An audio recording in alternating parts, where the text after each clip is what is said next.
I love cooking with fire, and I love the simplicity and purity of building a fire inside of a room and then putting bread into it. My brother was always sort of attracted to that idea of like, okay, if I'm going to do this, I want to do it the old-fashioned way.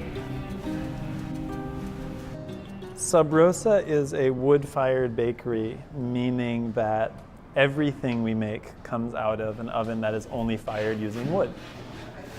Sounds simple enough, but there's actually very few retail bakeries in the country that operate with only a wood-fired oven.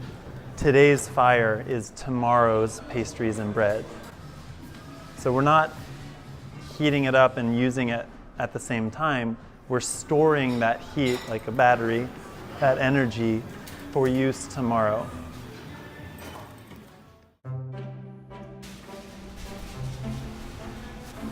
We specialize in making naturally leavened breads and French-style pastries like croissant and flaky tart dough. And we make it from scratch using a lot of organic ingredients, almost as much as we can, and local fruits and vegetables, and we mill our own grain.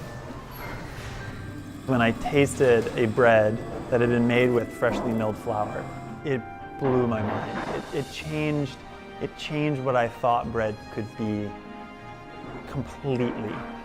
From that moment on, there was no doubt in my mind that I would have to mill as much flour as I could to put in the breads. We try to use our own flour that we've milled in as much of our bread and pastries as we can.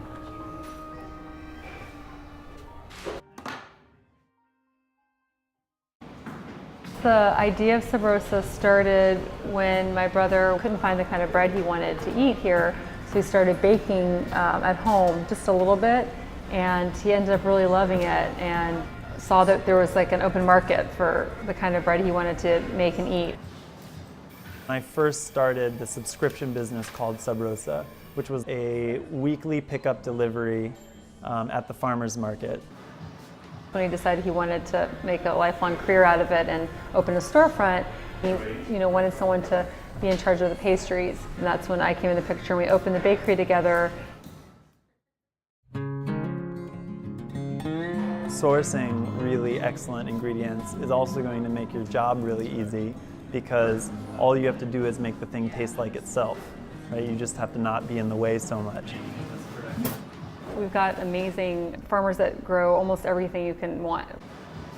And the flavors are just so much better and so much more open and complex and challenging than just like your homogenized factory stuff. You can taste it. I mean, it's impossible to get the flavors out of your mind. And cinnamon sugar bread's coming out in about 15 minutes. We're just creating small batches as we can in real time. So when people come in, that's the cool part of it, is okay, we're doing something that is not necessarily conventional, but because it's so different, are people getting an experience both in terms of flavor and just being in here? They're hearing and seeing the baker actually take things out of the oven. Are they receiving something more than they would in a place where they have everything they want all the time when they walk in? The answer, of course, for us is, yeah, I hope it's worth it, and that's part of the experiment. We've been so fortunate, I think, to open the bakery where we did and when we did, and I think there's a growing appreciation for artisans and people who are making and doing things from scratch. The big part of opening for us was, let's do it.